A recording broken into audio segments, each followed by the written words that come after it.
¿Por qué? ¿Por qué Jesús necesita regresar? ¿Por qué es tan importante que regrese al mundo? Para condenar a los impíos. Los apóstoles y el credo de Nicea. Ambos nos recuerdan que Cristo vendrá a juzgar a los vivos, significando los que aún viven y los que ya están muertos. Es fundamental para su conclusión de esta presente era maligna. La historia debe terminar con el día del juicio. La injusticia de la vida lo necesita. Es tan injusto que prosperen los malvados, mientras los inocentes sufren. La gran mayoría de los delitos pasan desapercibidos e impunes. Carácter y circunstancia personal. Integridad y prosperidad. Santidad y felicidad parecen tener poca correlación. El instinto dicta que el bien sea recompensado y el mal sea castigado. La justicia de Dios lo requiere.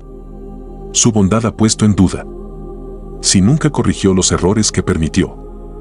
Si de verdad es el Rey del universo, también tiene la responsabilidad de juez. Si es verdad que Dios no se burla, porque todo lo que el hombre sembrare, eso también segará. Gálatas 6, 7. Debe haber un día de ajuste de cuentas, cuando todas las cuentas estén liquidadas y todas las facturas están pagadas en su totalidad. Pero, ¿por qué un día de juicio?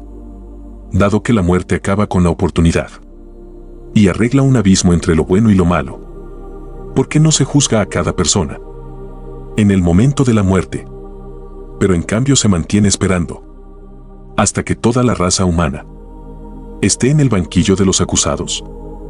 Lucas 16:26.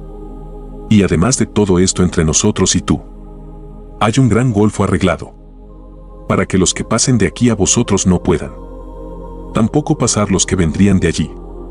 Porque Dios debe ser reivindicado públicamente. Debe ser visto como justo en sus decisiones con respecto a nuestro destino. Ha sido acusado de injusto en numerosas ocasiones. Estas críticas deben ser silenciadas, para que todos puedan decir, como lo hizo Abraham: ¿no hará bien el juez de toda la tierra? Génesis 18:25. Que esté lejos de ti para hacer esto de esta manera, para matar al justo con el impío, y que el justo sea como el malvado, que está lejos de ti. ¿No hará bien el juez de toda la tierra? Porque Jesús necesitaba ser reivindicado públicamente. Su crucifixión fue la mayor injusticia de todas.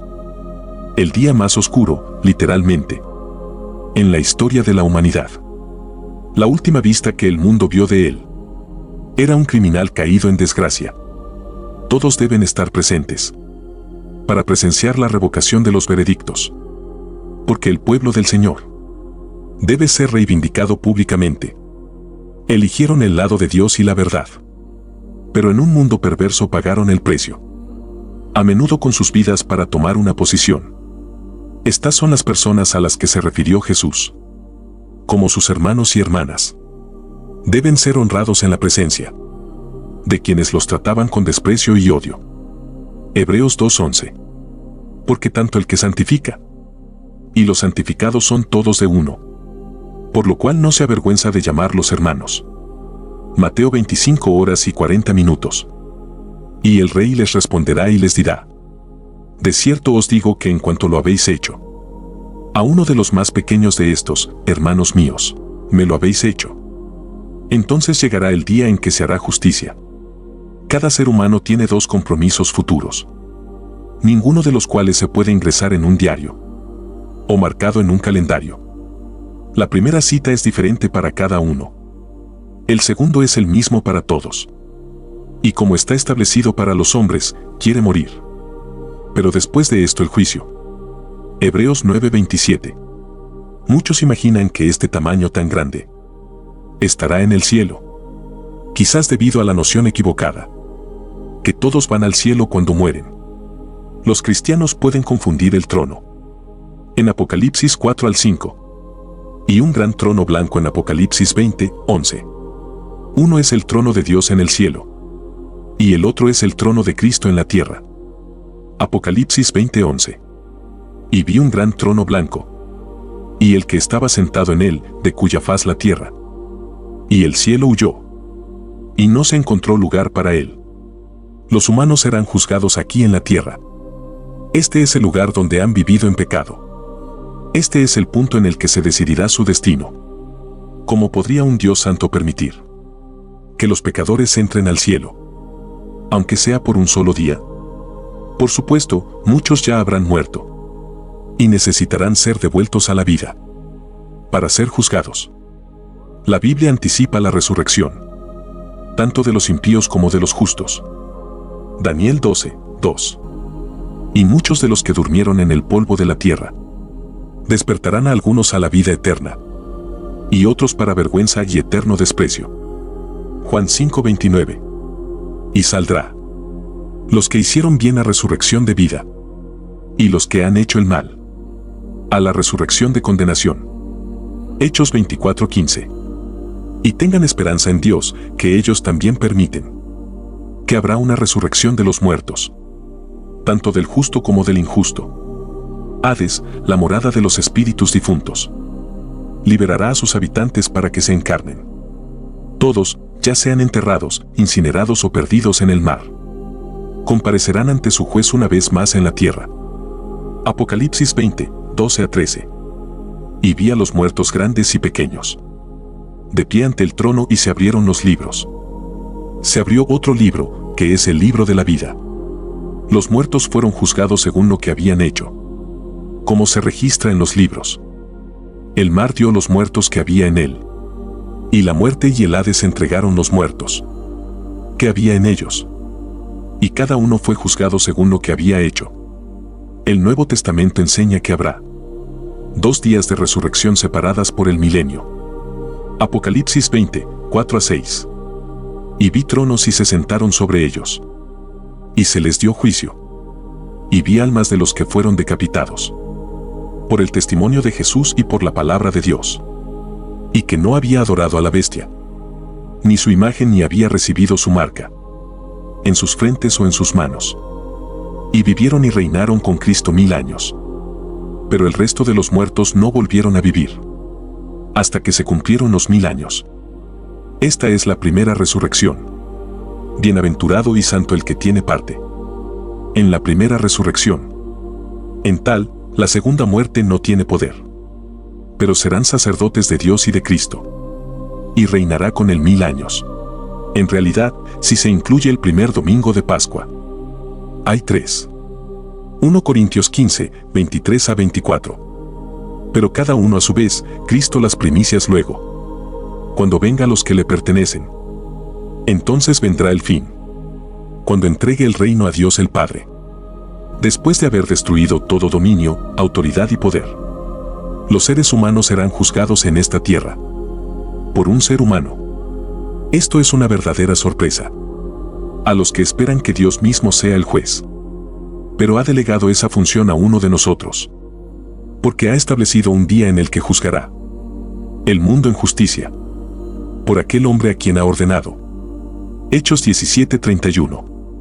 Es Jesús quien se sentará en el gran trono blanco. Apocalipsis 20:11.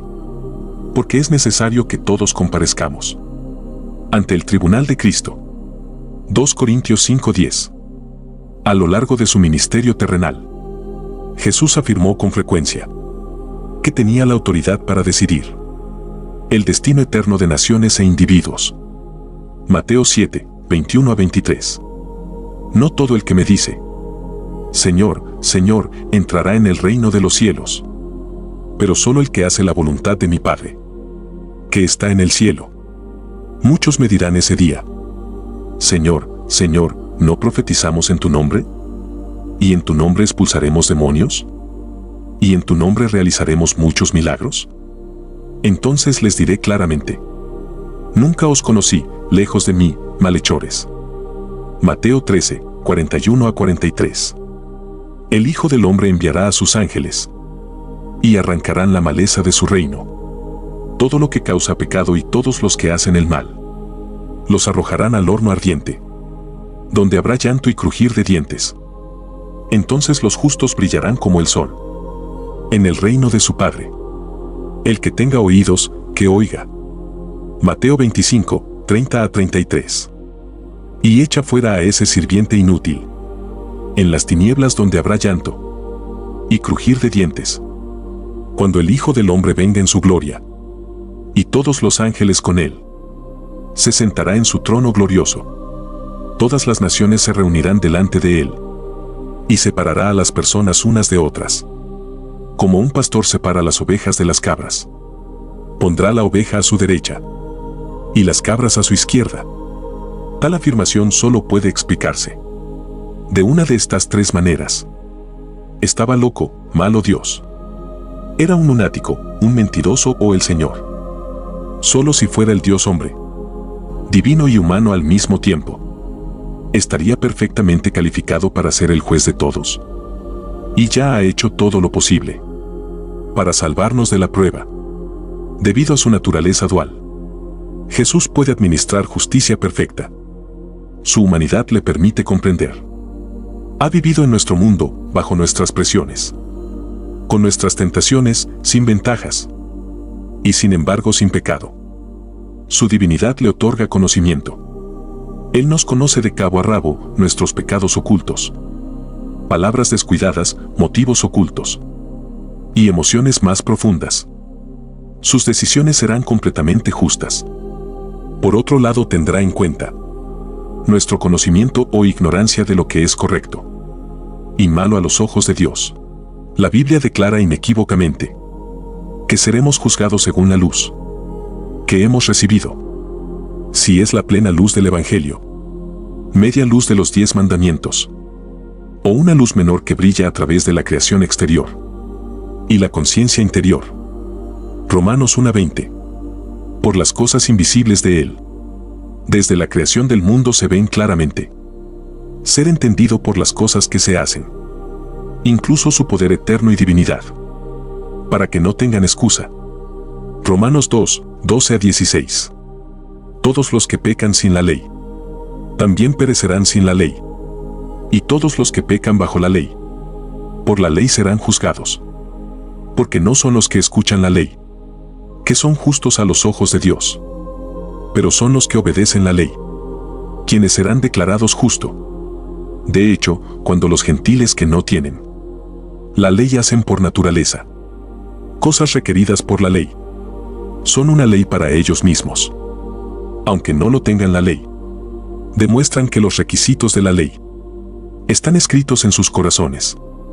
Su conciencia también da testimonio, y sus pensamientos a veces los acusan, y en otras ocasiones incluso defendiéndolos.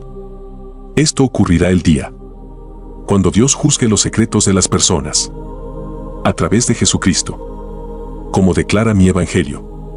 Por otro lado, toda nuestra vida quedará expuesta, cada pensamiento, palabra y acción. Romanos 2:6. Todo lo que hemos hecho mientras estábamos en el cuerpo. 2 Corintios 5:10. Porque es necesario que todos comparezcamos ante el tribunal de Cristo, para que cada uno reciba lo que se nos debe, por las cosas que se hacen en el cuerpo, sean buenas o malas. Todo ha quedado registrado en libros, que se abrirán ese día. Y vi a los muertos grandes y pequeños, de pie ante el trono, y se abrieron los libros. Se abrió otro libro que es el libro de la vida. Los muertos fueron juzgados según lo que habían hecho, como está registrado en los libros. Apocalipsis 20:12. ¿Qué veredicto puede haber sino culpable?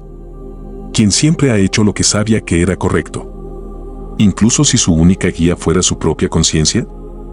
Quienes lo han evitado todo, ¿han criticado y condenado en otros? Mateo 7:1. Verdaderamente, no hay nadie que siempre haga el bien, ni siquiera uno. Todos pecaron y están destituidos de la gloria de Dios. Romanos 3:12 y 23. Ninguno de nosotros ha sido lo que Dios quiso que fuéramos, o incluso lo que en nuestros mejores momentos sabíamos que podíamos y debería haber sido. La sentencia es una muerte en vida, en el lugar llamado infierno, separado de Dios, la fuente de todo lo bueno, excluido del cielo y la tierra nuevos, encerrados con el diablo, demonios, y todos los que comparten su ira con el Creador, atormentados cuerpo y alma, día y noche, por los siglos de los siglos, en el lago de fuego. Apocalipsis 14:11, 20:10. Con la angustia y frustración de saber que las oportunidades desperdiciadas nunca se repetirán, no es de extrañar que Jesús hablara con horror de tal destino, advirtiendo a sus discípulos del peligro y dispuesto a sacrificarse para salvarlos de él. Así será condenada toda la raza humana en ese tribunal. Mirad de nuevo la escena. Además de los millones de volúmenes biográficos, se abrió otro libro que es el libro de la vida. Apocalipsis 20:12. Todas las personas enumeradas en este libro serán absueltas, escapando del veredicto y la sentencia. Es un libro que existe desde el principio de los tiempos. Se menciona tanto en el Antiguo como en el Nuevo Testamento. Filipenses 4:3, pero el más frecuente en Apocalipsis. Éxodo 32, 32-33, pero ahora, por favor, perdona su pecado. Pero si no es así, bórrame del libro que has escrito. El Señor responde a Moisés: cualquiera que haya pecado contra mí, lo borraré de mi libro. Los nombres están escritos por Dios mismo. Es una lista de las personas que le ha confiado a su Hijo. Juan 17:6. Como resultado, se le conoce como el libro de la vida del Cordero. Apocalipsis 21:27. Nada impuro entrará jamás, ni el que hace vergüenza o engaño, pero solo aquellos cuyos nombres están escritos en el libro de la vida del Cordero. ¿Cómo llegaron a ser elegibles para su inclusión? Pusieron su fe en Cristo como su Salvador. Fueron guiados por su fe. Creyeron y obedecieron los mandamientos de Dios. Sus acciones demostraron su fe. Hay que decir que la verdadera fe no es un solo paso, pero una larga caminata. La esencia de creer en una persona es seguir creyendo, pase lo que pase. Fe y fidelidad son exactamente la misma palabra en los idiomas hebreo y griego. Habacuc 2:4. El justo por la fe vivirá. Significa aquellos a quienes Dios considera justos sobrevivirán por la fidelidad. Los héroes de la fe del Antiguo Testamento todavía vivían por fe cuando murieron. Es posible apartarse de la fe para hundirlo. Y Timoteo 1:19-20. Manteniendo la fe y la buena conciencia, que algunos han rechazado, y así naufragaron con respecto a la fe. Entre ellos se encuentran Himeneo y Alejandro, a quien entregué a Satanás para que lo enseñase a no blasfemar, como Dios le reveló a Moisés. Los nombres en el libro de la vida pueden borrarse. Éxodo 32 horas y 33 minutos. El Señor respondió a Moisés: cualquiera que haya pecado contra mí, lo borraré de mi libro.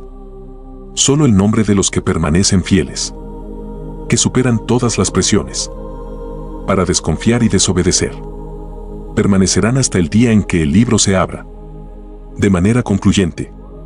Apocalipsis 3:5. Al que salga victorioso le gustará vestirse de blanco. Nunca borraré el nombre de esa persona del libro de la vida, pero reconoceré ese nombre ante mi Padre y sus ángeles. Para cerrar nuestra pregunta del día: ¿qué cánticos de adoración acercan vuestro corazón a Jesús?